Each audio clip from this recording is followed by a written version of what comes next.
నైరుతి రుతుపవనాల ప్రభావంతో ఈశాన్య రాష్ట్రాల్లో ఎడతెరిపి లేకుండా భారీ వర్షాలు కురుస్తున్నాయి. సిక్కిం, అస్సాం, మణిపూర్, అరుణాచల్ ప్రదేశ్, త్రిపుర, మిజోరాం, నాగాలాండ్, మేఘాలయలో గత 5 రోజులుగా భారీ వర్షాలు కురుస్తున్నాయి. ఈ రాష్ట్రాల్లోని అన్ని నదులు, ఉపనదులు, కాలువలు ప్రమాదకర స్థాయిలో ప్రవహిస్తున్నాయి. లోతట్టు ప్రాంతాలన్నీ జలమయమయ్యాయి. పంట పొలాలన్నీ నీట మునిగాయి. కుంభవృష్టి కారణంగా ఎక్కడికక్కడ కొండచర్యలు విరిగిపడుతున్నాయి. కొన్ని చోట్ల వరదలు పోటెత్తుతున్నాయి. వరద ప్రవాహానికి రోడ్లు, వంతెనలు కొట్టుకుపోయాయి. పలు చోట్ల ఇళ్లు ధ్వంసమయ్యాయి. అస్సాంలోని కోబిలి నది పొంగి పొర్లడంతో నాగావ్ జిల్లాలో కాంపూర్ ప్రాంతం మునిగిపోయింది.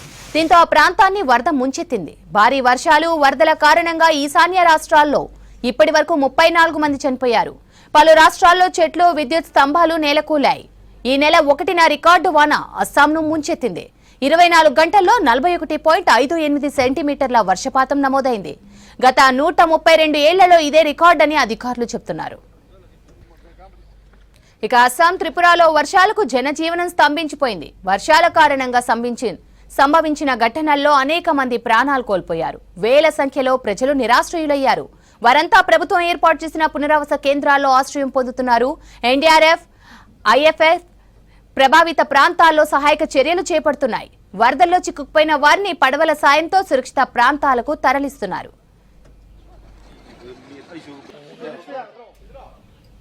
ఈశాన్య రాష్ట్రాల్లో ఈ నెల 4 వరకు ఉరుములు, మెరుపులతో కూడిన భారీ వర్షాలు కురిసే అవకాశం ఉందని భారత వాతావరణ శాఖ హెచ్చరించింది.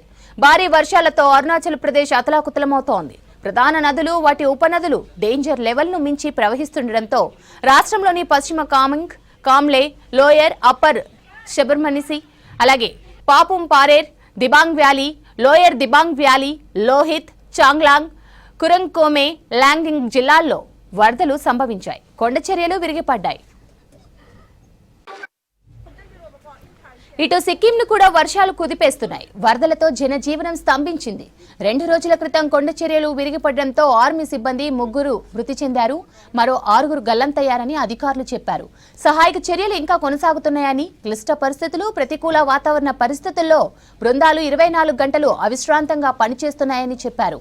సిక్కింలోని లాచంగ్లో ప్రతికూల వాతావరణ పరిస్థితుల కారణంగా 2 వంతెనలు పాక్షికంగా దెబ్బతిన్నాయి.